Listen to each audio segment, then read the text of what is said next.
আমরা এবার আমাদের এই গ্রিড টুল দুটিকে সিলেক্ট করব এবং সিলেক্ট করার পর আমরা এটিকে একটি গ্রুপ করব।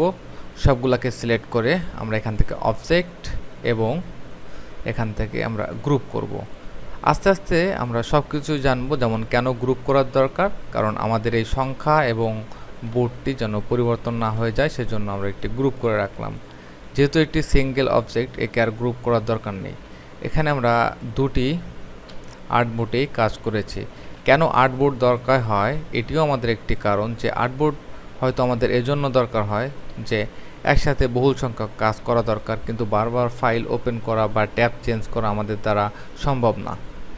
আমরা নেক্সট অবজেক্ট ক্রিয়েট করার জন্য আরও একটি আর্টবোর্ড নিব। ইচ্ছা করলে আমরা ফাইল এবং এখান থেকে ডকুমেন্ট সেটআপ এবং এডিট আর্টবোর্ডে যেতে পারি। সেম এডিট আর্টবোর্ডে যাওয়ার পরে আমরা নিউ একটি আর্টবোর্ড, এবং এখানে আমাদের ইচ্ছা করলে আর্টবোর্ড ডবল ক্লিক করে আমরা এখানে রিনেম করতে পারি, এবং আর্টবোর্ডের নাম আমরা এখানে শেপ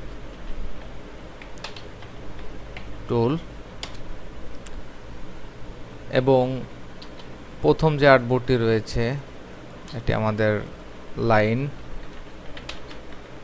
টুল। নেক্সট রয়েছে আমাদের এটি গ্রিড টুল। আমরা তিনটি আর্টবোর্ড, এখানে উপরে লাইন এবং এখানে গ্রিড, এখানে আমাদের শেপ। প্রথমে আমরা দেখিয়েছি কিভাবে আমাদের রেক্ট্যাঙ্গুলার টুল দিয়ে অঙ্কন করা সম্ভব। এখানে আমাদের আপ ডাউন কোনো দরকার নেই, কারণ এটি একটি চতুর্ভুজ। আমরা ইচ্ছা করলে ফ্রিলি অঙ্কন করতে পারি অথবা শিফট চেপে সমানভাবে অঙ্কন করতে পারি।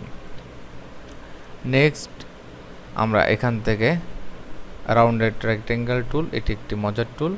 এটি সেম একই রকম, আমরা রাউন্ড বা চারপাশে একটা রাউন্ড, এবং আপ চাপলে এটি রাউন্ড বৃদ্ধি পাবে সম্পূর্ণ গোলাকার, এবং ডাউন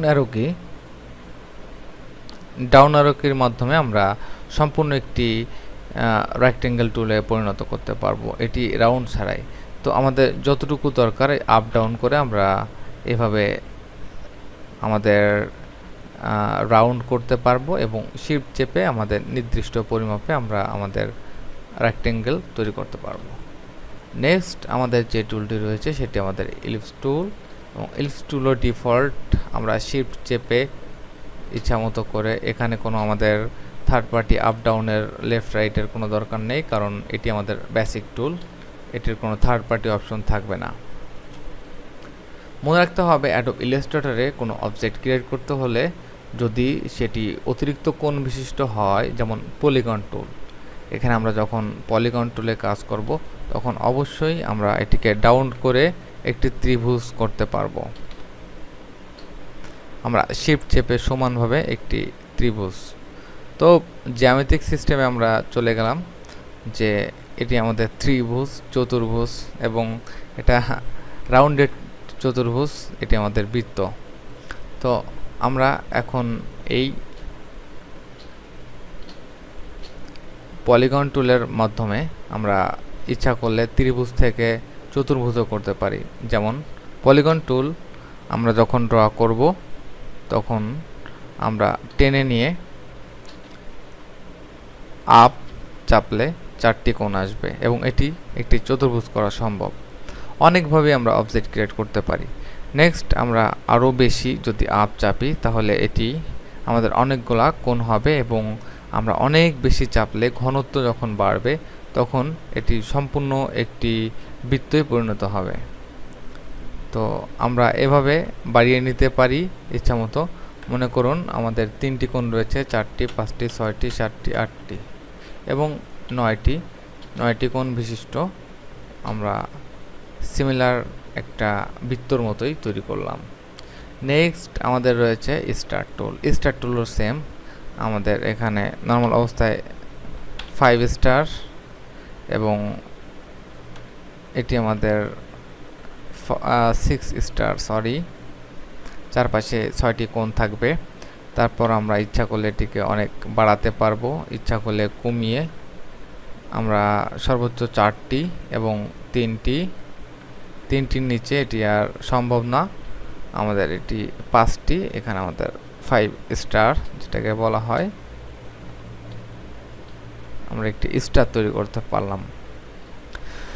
নেক্সট আমাদের আরেকটি অবজেক্ট ক্রিয়েট করার জন্য এখানে রয়েছে ফ্লেয়ার টুল।